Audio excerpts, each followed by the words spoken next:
The Lord Jesus is going to do awesome things for us. Be of good cheer. Be of good cheer. God is about to show up and give you a new beginning. That is another word the Holy Ghost has given me. Right? Just this week, we were in our family Bible study and we were praying and we were seeking God, and the Holy Ghost said, new beginnings. Right? Say new beginnings. In the name of Jesus. New beginnings for me. Right? New beginnings. Hallelujah to Jesus. God is going to do new things for you. Say new things. New things. Right? New things. And we are going to talk about these things. Hallelujah to Jesus. Glory be to God. Okay, let's first of all look at who spoke this. Right? David is speaking. David is saying, the Lord is my shepherd. Now, David, he didn't have the entire Bible like we have. He had the first 5 books of the Bible, what we call the Pentateuch, right? Or what the Bible calls the law. And so that's what he had, and the words of the prophets. And he is looking at that. He is looking at the life of Abraham. He is looking at the life of Isaac. He is looking at what God did for Jacob. He looks at what God did for Joseph. He is looking at what God did for Israel, right? How God led them, how God provided for them, how God protected them. And he is reading all that. He is meditating on all that. He is thinking about this. And then this dawns on him. Hey, God is functioning as a shepherd for them. Now, he's a shepherd boy. He understands the job of a shepherd. He knows exactly what a shepherd does. Right? And as he is looking at the life of Jacob, he is looking at the life of Abraham, he is looking at the life of Isaac and Joseph and Israel, and he looks at them and he is thinking, hey, excuse me, this is the job of a shepherd. God is being a shepherd to them. God is leading them. God is guiding them. God is providing for them. Right? God is meeting their needs. God is giving them food to eat. God is giving them water to drink. God is fighting against their adversaries. God is protecting them. God is causing goodness and mercy to come to them. This is exactly what the shepherd does.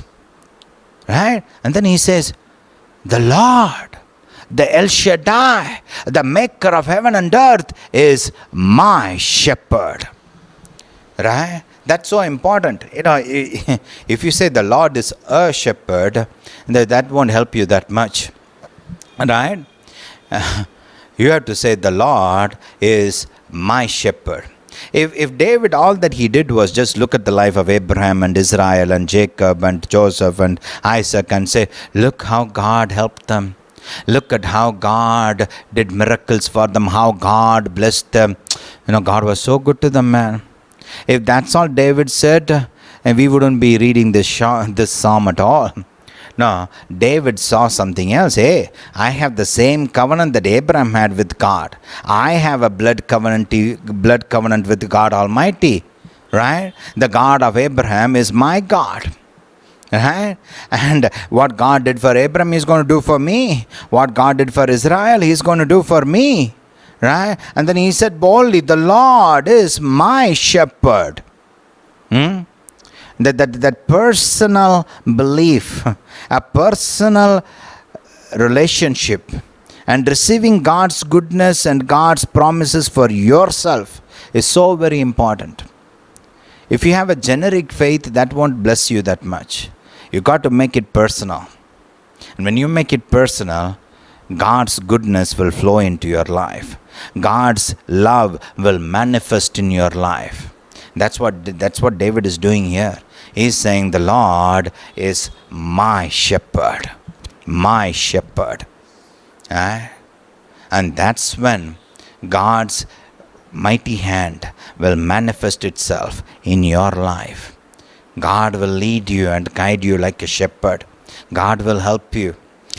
One of those verses that I like in the Bible, go with me to Exodus, the last chapter. And in Exodus, you will see a great example of how God functioned as a shepherd for Israel. And I think it is chapter 40. It is chapter 40.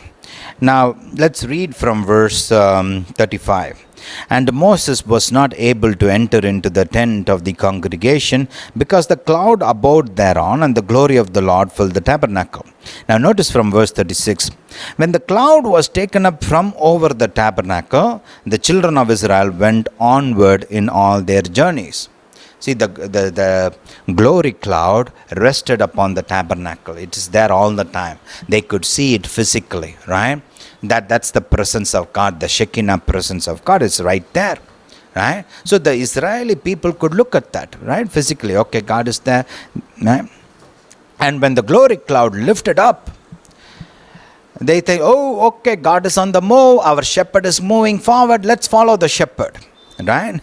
And they're saying when the cloud was taken up from over the tabernacle, the children of Israel went onward in all their journeys. But if the cloud were not taken up, then they journeyed not till the day that it was taken up. For the cloud of the Lord was upon the tabernacle by day, and fire was on it by night, in the sight of all the house of Israel throughout all their journeys. If you look at the sheep, right, the sheep don't do anything for themselves, right? You know, a lion will go to the forest and it will hunt its food, right? It will go hunting, it will find its prey, it will find its own food. That's what a lion does. An eagle will do that. An eagle will go hunting for its food, right? It will find a prey, it will catch a prey, it will eat it. That's how an eagle is made. Even a deer, right? It will go looking for the grass. It will go look for the pasture, and it will try and get its own food, right? See, the God did not call us my lions, right? He didn't call us my gazelles, right? No, He didn't call us my eagles. No, He called us my sheep. See, the sheep does not go hunting. It cannot hunt.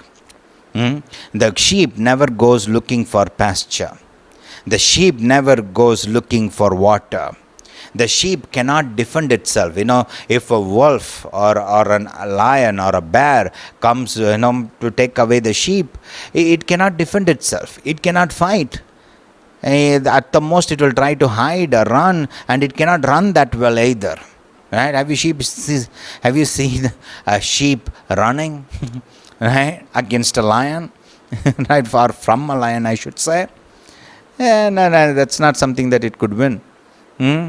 It's not going to run fast enough.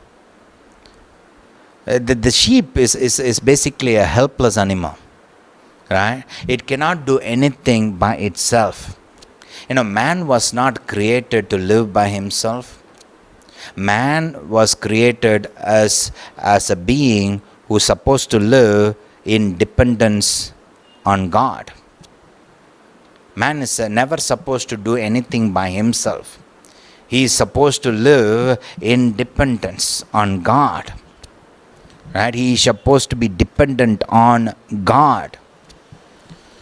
On God. He is not an independent being. And you can see the life of people who want to live independent of God. It's a sad story. Right? God wants us to look to Him. God wants us to live by His grace, by His blessing, by His strength. We were never created to live as independent beings. Right? Anytime people try to do that, that's why life is a struggle for them. That's why life is like a fight. Some people feel that as if they are going to war, just trying to live their daily life. Right? But when you lean on God, you can rest.